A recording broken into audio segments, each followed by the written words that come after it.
So this is called motorized drilling machine. So the main components here we are going to use a rack and pinion mechanism.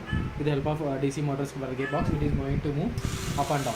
So this is an DPDT switch which is going to get input power supply from the lead acid battery, which is 4 volt 1.5 connected in series, totally become 12 volts 1.5.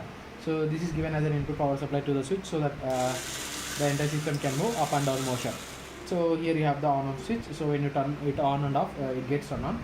So we have to wait until the bit reaches the workpiece, and then you have to turn it off. After that, you press it off, so it makes the hole, and you have to turn it off. So this is how the drilling can be done. So again, once again, so when you let's reach it. So this is how the drilling is being done.